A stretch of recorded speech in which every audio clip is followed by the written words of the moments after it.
Okay, so this is a review for the solutions unit. Before we get started, I suggest that you get out your reference tables. We'll be using tables F, G, and T, which is the formulas table. And you will need a calculator, something to write with, and some scrap paper in case you want to solve some problems as we go along. This will be in two parts. I'm going to stop it halfway through, upload it, and then record the second half. Feel free to pause me when we get to a problem, try to solve it on your own, and then check for the correct answer. So let's review. First of all, solution is a homogeneous mixture of substances in the same physical state. So this homogeneous mixture can contain atoms, ions, or molecules of one substance spread uniformly throughout a second substance. Remember, homogeneous means consistent throughout. So when salt is stirred into water, the individual Na plus and Cl ions separate and uniformly spread throughout the water, forming a solution. So it appears to be one substance. Now that substance can be clear or it can be colored. You can also have a solid solution. One solid may be dissolved in another. In this case, you have zinc and copper. This was an example of a substitutional alloy where some of the zinc molecules replaced the copper. Brass is a solution of zinc and copper. So when metals are mixed together to form a solution, the result is called an alloy. You can also have a gaseous solution. For example, air. Air is a mixture of gases that form a solution. Even though air is only 20% oxygen and 79% nitrogen and then 1% of a mixture of other gases, those gases are completely spread evenly throughout the entire solution. It's consistent throughout. Now, for the most part in this unit, we're talking about a solute or a solid dissolved in another liquid when we talk about a solution. So, just to recap, a solution is a homogeneous mixture, meaning it's consistent throughout. It's made up of two or more substances. And the two parts of the solution are the solute and the solvent. The solute is the thing being dissolved, or the substance being dissolved, like salt or sugar, that dissolves in a solvent like water. A solvent is usually a liquid, and for most examples in our class, water.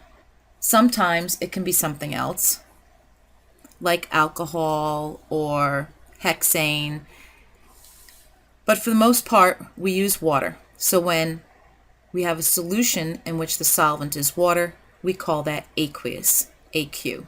A precipitate is a substance that is caused to become insoluble by either heating or just by chemical reaction. I mix two things together and one settles to the bottom of the solution. Now, we can use a very simple example like salt and water. Salt dissolves in water, it looks uniform, but then if I boil it to evaporate the water, the salt that remains is a precipitate because it's what's left over. Solubility is the most substance, the most amount of grams that can dissolve in the water or solvent at a specific temperature. And we use table G to determine this. So what happens during the process of dissolving? Well, the solvent molecules have enough attraction for the solute particles to break the intermolecular forces between the solute particles. For example, you know that water is polar. The hydrogen side of the water molecule is positively charged, while the oxygen side of the water molecule is negatively charged. This is because oxygen has a higher electronegativity than hydrogen. So when I put salt in water and I stir, the solvent, meaning the water molecules, surround the salt, and the oxygen, which is the negative side of the water molecule, becomes very attracted to the positive sodium ions, while the hydrogen side of the water molecule becomes very attractive to the chlorine, the negative chlorine ions. So when the solvent particles are attracted to the solute particles, they wind up bringing the solute into solution, and it dissolves, and it appears, as it does here on the right, as one clear solution. Now again, this could be colored as well. So what are some factors that can affect the rate of dissolving? Well, for one, we have surface area. Remember, the greater the surface area, the faster the substance will dissolve. And when I say greater surface area, I mean smaller particle size. For example, if I have a cup of water and I have a sugar cube and I have granulated sugar, the sugar cube will dissolve slower than the granulated sugar. Why? Well, the sugar cube has got smaller surface area, while the granulated sugar has a greater surface area. More solute particles can come in contact with the solvent and be pulled into solution. And there's my example. That's why granulated sugar will dissolve faster than a cube of sugar. Another one is stirring. You've all made a glass of iced tea or lemonade. When you increase stirring, it causes the substance to dissolve faster. Why? Because you're agitating the solution, and more solute particles can come in contact with the solvent and be pulled into solution. And lastly, temperature. For solids and liquids, increasing the temperature increases the rate of dissolving. This allows more solute particles to collide with the solute. Why? Because when you increase the temperature, particles are moving faster and they're colliding more. So the solute and the solvent are colliding, and thus the solute dissolves. This is not true for gases. When you increase the temperature of a gas, the rate of dissolving or solubility decreases. Because when you increase the temperature, gases start spreading out and colliding more, and they want to go away from one another. When you decrease the temperature of a gas, particles slow down, they come closer together, then we can get more particles into solution. This is why soda should be refrigerated and why it becomes flat if left out in the open. In the refrigerator, the gaseous carbon dioxide molecules are closer together and will stay in solution longer than if the soda is left open on a counter where it's warmer and the gas molecules collide and come out of solution and evaporate.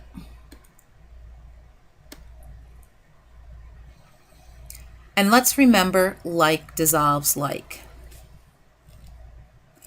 Polar only dissolves polar solutes will only dissolve in polar solvents, and ionic solutes dissolve in polar solvents.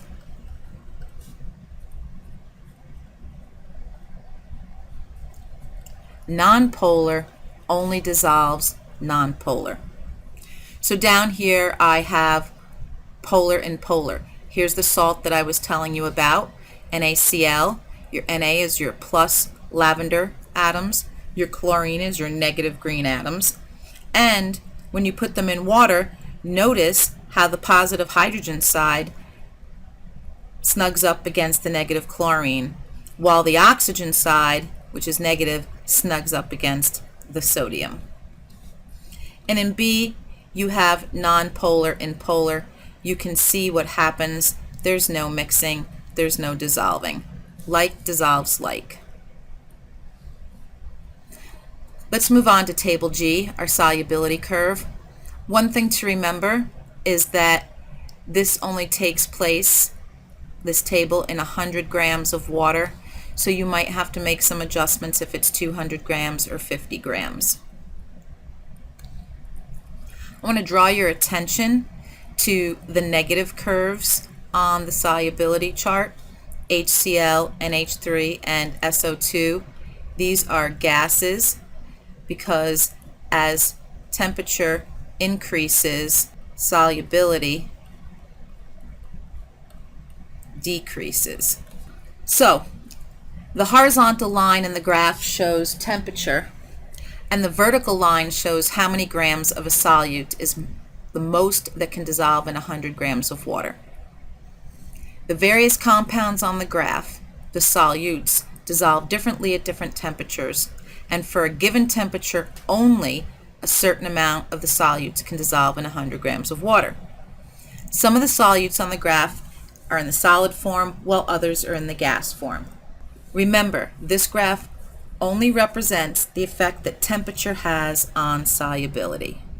Solubility of a solid, KNO3, NaNO3, increases as temperature increases. So positive curve are solids, and as temperature increases, solubility increases. And as I said earlier, our negative curve are our gases, and as solubility, as temperature increases, solubility decreases. With the solubility curves, there are some relative terms like concentrated and dilute. Concentrated just really means that a large amount of solute per given amount of solvent. So this is usually, when we say that something is concentrated, we usually say that something is supersaturated. Dilute means that there's a small amount of solute per given amount of solvent. So if something's dilute, that it is unsaturated.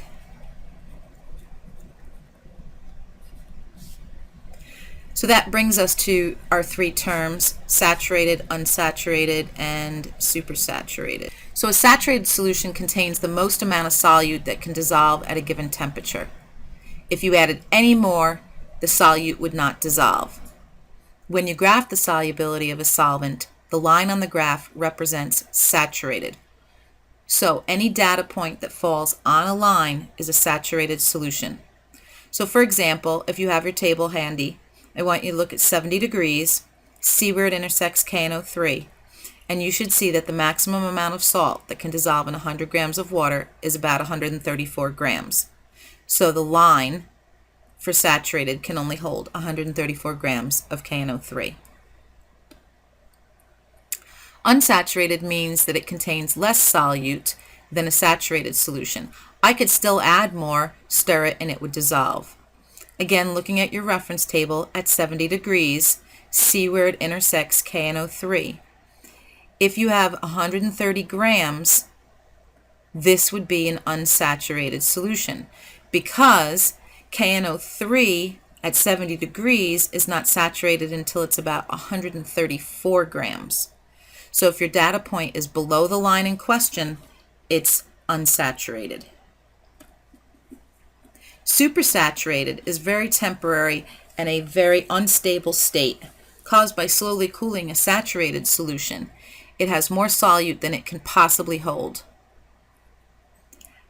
If you look at table G again at 70 degrees, if you have 137 grams of potassium nitrate, that would be considered supersaturated. That data point is above the KNO3 line, and if it were saturated, it would only have about 134 grams in it.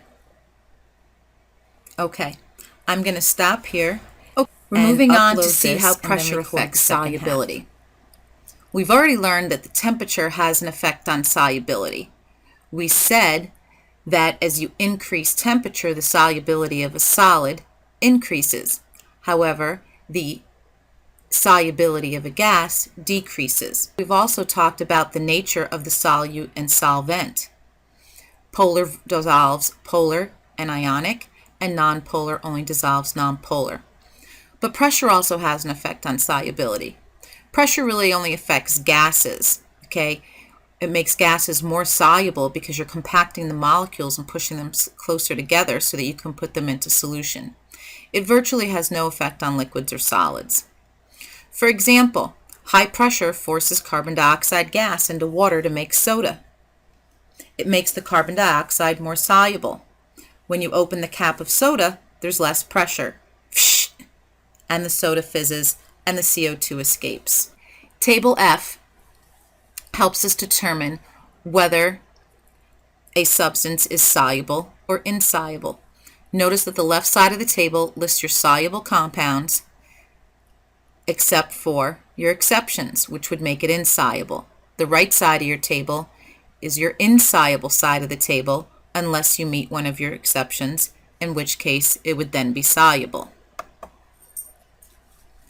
Ions that are soluble are said to have had the highest concentration of dissolved ions, and they can conduct electricity.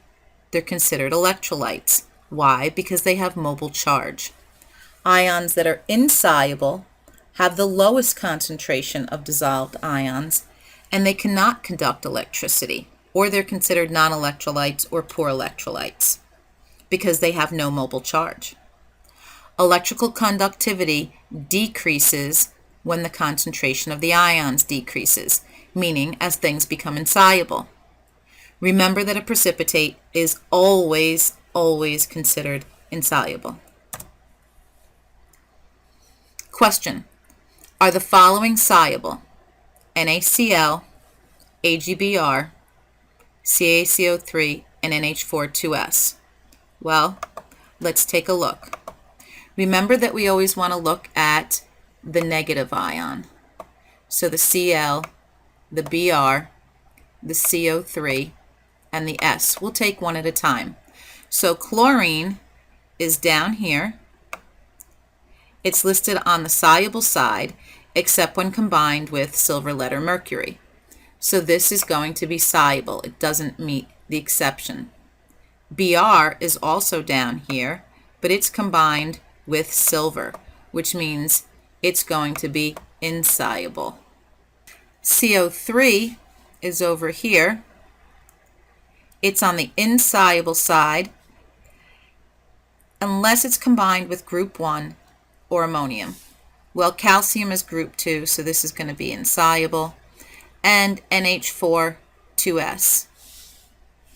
S is over here on the insoluble side, but it's combined with ammonium, so that's going to make it soluble. Question: based on table F, which of the following saturated solutions has the lowest concentration of dissolved ions, meaning insoluble? Well, Cl is soluble, Na is not an exception, so this is soluble. MgCl2, Cl soluble, Mg is not an exception, so that's soluble. Nickel chloride, that's going to be soluble. And AgCl. Well, you know Ag is already an exception. That's going to be insoluble. That's my answer. Okay. Sometimes it is adequate to refer to a solution as dilute or concentrated, but dilute and concentrated really are relative terms and are not precise with regards to the amount of solute. In most cases, it's very important to know the specific amount of solute, the concentration of a solution, and there are several methods of expressing the specific concentration of a solute in solution. We are going to review molarity. We're not going to review molality, because you don't have to know that for this class. Percent by mass, or volume, or parts per million. The molarity of a solution is the number of moles of solute in 1 liter of solution. So, meaning if I say 2 molar, that really means that translate to 2 moles per 1 liter. That's exactly what it means. Now, here's a warning. It's called the triple threat. You may not be given moles, meaning you're given grams, and you have to use moles equals given mass divided by GFM. You may not be given liters, You may have to convert milliliters to liters by knowing that 1,000 milliliters is equal to 1 liter. And you have to remember, depending on the way it's worded, liters of solution implies the solute plus the solvent. So you may have to add them together. So here's an example. How many grams of NaCl would you need for a 0.5 molar solution? Well, you know that molarity is equal to moles over liters, but they're asking for grams. So you're going to have to use your molarity formula first. 0.5 molar really means 0.5 moles per 1 liter. So you have 0.5 moles. You also know that moles equals given mass divided by gram formula mass. So 0.5 moles equals X over the gram formula mass of NaCl. So this is going to be 23 plus 35, approximately 35. So that's 58. And you can just put a 1 here, cross multiply and divide. So X equals 0.5 times 58. So that's going to equal 29 grams of NaCl. Next question. How many moles of solute are contained in 200 milliliters of a 1 molar solution? Molarity equals moles over liters. You have 1 molar equals X over. Now remember, 200 mils, we have to convert that to liters. So 1,000 milliliters is 1 liter. So you divide 200 by 1,000, you get 0.2 liters. You can put a 1 here, cross multiply, X equals 0.2 moles.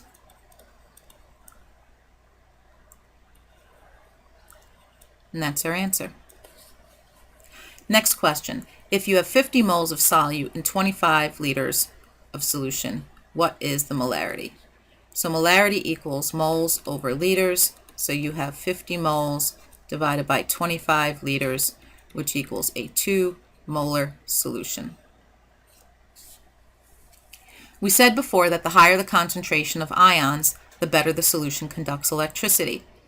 When comparing a 1 molar solution of NaCl to a 5 molar solution of NaCl, the 5 molar solution is a better conductor because it has more ions per 1 liter. Parts per million. Parts per million is a unit of concentration that expresses the mass of a solute dissolved in 1 million parts of a very dilute solution. So this is used to measure very, very small concentrations. As I explained earlier in the unit, it can be used to test water in a pool for the amount of chlorine in the pool water, or it can be used to test drinking water to see what contaminants or substances are in drinking water. Again, your triple threat is you may not be given grams of solute. You might have to use moles to get your grams. You may not be given grams of solution, although you usually are. You could be given milligrams, and you should know that 1,000 milligrams is equal to 1 gram. And remember that grams of solution implies the total of the solute and the solvent, so you may have to add. Percent by mass or volume, you're using the same formula. It's part over whole times 100. It's either grams of solute over grams of solution times 100, or it's milliliters of solute over milliliters of solution times 100. Triple threat again, you may not be given grams, you may have to convert. You may not be given grams of solution, you may have to convert milligrams to grams. And remember that grams of solution implies the total between the solute and the solvent. Let's do some practice problems.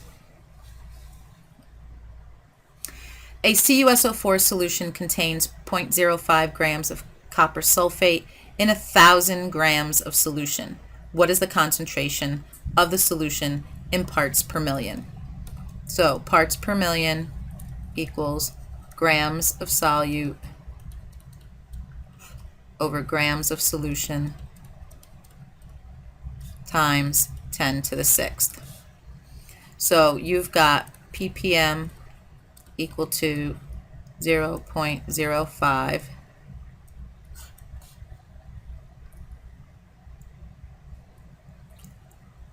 and you have 0.05 grams of copper sulfate in 1,000 grams of solution. So the 0.05 is already contained in the 1,000 times 10 to the 6th. And when you do your math, 0.05 divided by 1,000 equals times 10 to the 6th. You get 50 parts per million of the CuSO4. What are the grams of solute required to make a 3 parts per million solution when the amount of water is 150 grams? Well, this time they gave you the parts per million. You don't know your grams of solute. You know it's 150 grams of solution times 10 to the 6th. Remember reverse order of operations. In this case, the first thing you have to do is divide both sides by 10 to the 6th. These cancel. Now you can cross multiply and divide. So you wind up having 10 to the 6th x equals 450. So now you divide both sides by 10 to the 6th and you get x equal to 0.00045 grams, or I'd probably put this in scientific notation, 4.5 times 10 to the negative 4 grams. So either one of those is a correct response. In the last one, in percent by mass, what is the concentration of 85.6 grams of hydrochloric acid in 356 grams of solution?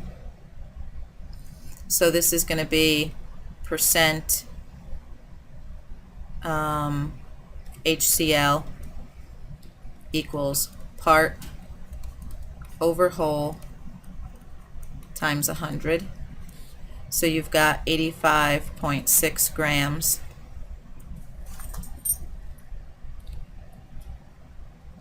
and your total is 85.6 plus 356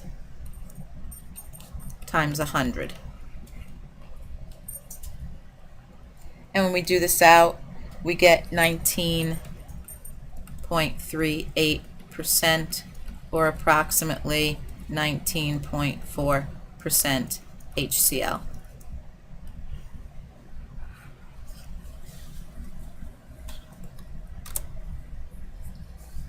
Okay, continuing. Parts per million and percent mass. What are the parts per million if a solution contains 75 grams of solute in 150 grams of solution?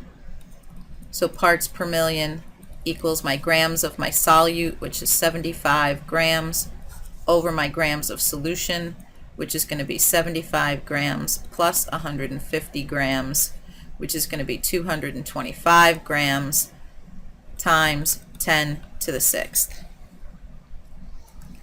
And you should get 3.33 times 10 to the 5th parts per million.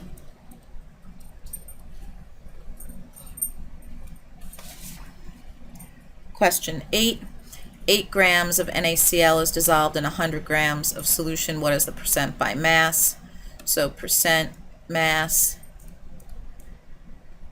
of NaCl is going to be my part, which is 8 grams, over my total, which is 8 plus 100, which is 108, times 100 is going to give me 7.4% NaCl.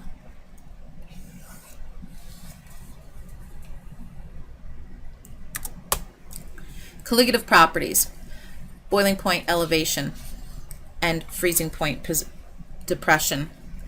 The presence of a solute, meaning salt or sugar, raises the boiling point of the solvent.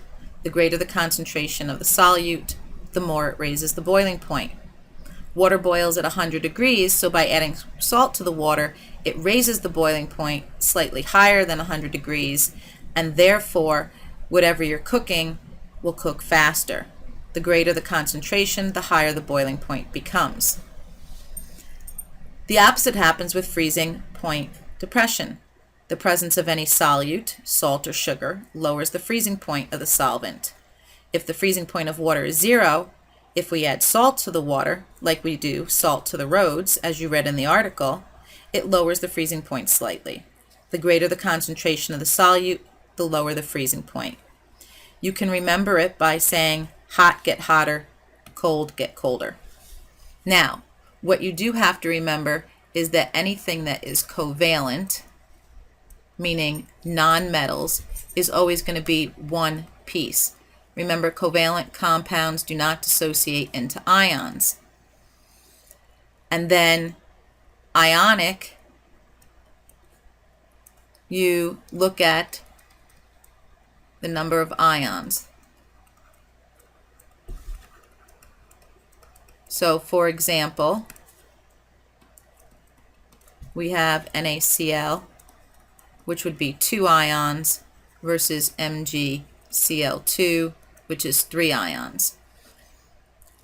And for covalent, we can use sugar, C6H12O6. This is 1 because it does not dissociate. So between these three, sugar, sodium chloride, and magnesium chloride, the magnesium chloride would have the greatest effect on the boiling point elevation and the freezing point depression. Let's do some review. What is the molarity of a solution of NaOH if 2 liters of the solution contains 4 moles? So remember, molarity equals moles over liters. So our moles is 4, our liters is 2. Therefore, 4 divided by 2 is 2. Choice A. How many moles of solute are contained in 200 milliliters of a 1 molar solution? 1 molar equals X moles, and we have to convert 200 milliliters. 200 milliliters, and you know that 1,000 milliliters is 1 liter. Milliliters cancel. 200 divided by 1,000 is 0.2. You can put a 1 here, so you have X equals 1 times 0.2, which is 0.2, which is choice B. What is the total number of grams of NaI needed to make a 1 liter of 0.01 molar solution? So we have 0.01 molar equals X moles over 1 liter. Put a 1 here. X equals 1 times 0.01, so X equals 0.01 moles. Now that's not our answer. We're finding grams. Now I have to use my mole calculation. Moles, this is a 2-step problem, equals given mass over GFM. We just said our moles was 0.01 equals X, and the GFM of NaI. So for NaI, Na is 23, Ni is 127, so that's going to give me 150. Put a 1 here. X equals 150 times 0.01, which is going to give me 1.5 grams.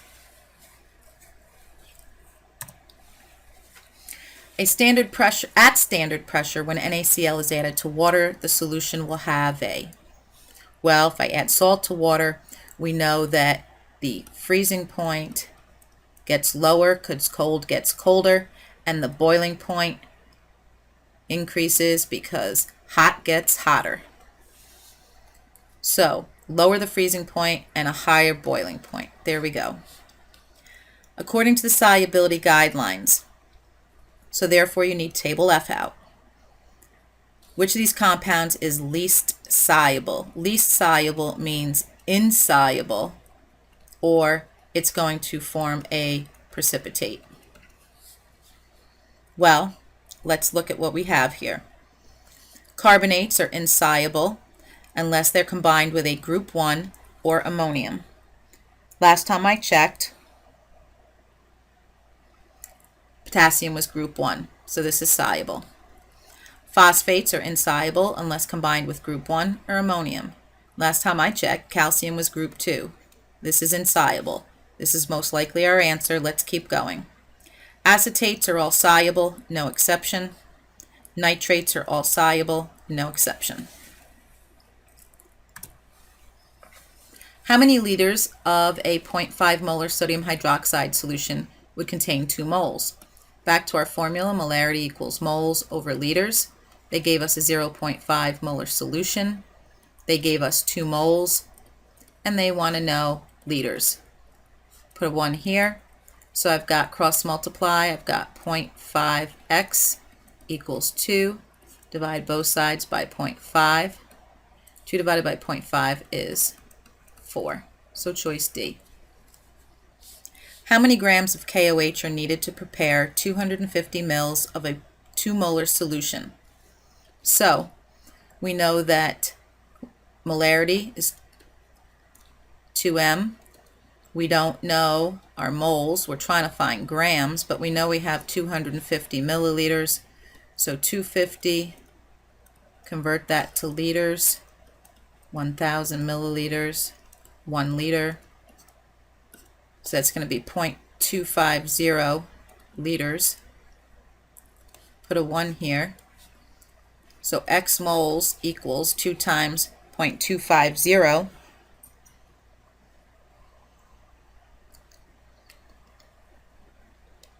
Which is going to give me 0.5 moles. Now I have to use my mole calculation. Moles equals given mass over GFM.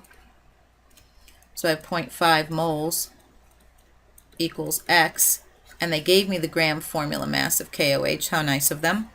56 grams. Put a 1 here, and X equals 56 times 0.5, which is going to give me 28 grams. 8. A solution of KCl contains 15 grams of solute and 85 grams of water. What is the concentration of the solution in percent mass? So part over whole times 100. 15 over 15 plus 85 times 100 gives me 15%. And we're almost done. Based on the solubility curves, which substance is most soluble at 60 degrees? This is a table G question. I go to 60 degrees and see which one of these is most soluble, and it turns out that that would be NH4Cl. A solution contains 90 grams of salt dissolved in 100 grams of water at 10 degrees. So you go to 10, you take your chart, 10 degrees, see where 90 grams is. Unsaturated, that means that my data point, my 90 gram mark, 10 degrees, has to be below one of these lines. The only line that it's below is Ki.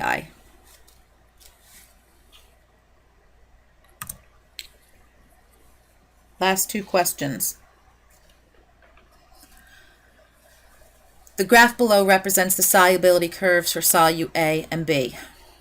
Okay, I am going to, if I can, draw a red line on A so that we can tell the difference when we're looking at it. Otherwise, sometimes it's really easy to get confused. Compare the solubility of solute A and solute B at 20 degrees Celsius and 80. So here's 20. So at 20 degrees Celsius, B is more soluble than A, because B can hold 55 grams while A can only hold about 8 grams. So we have to write this down. At 20 degrees Celsius, solute B is more soluble. Now we're not done. We have to go to 80 degrees Celsius. At 80 degrees Celsius, we see that A can hold about 44 grams, while B can only hold about 14 grams. So at 80 degrees Celsius, solute A is more soluble.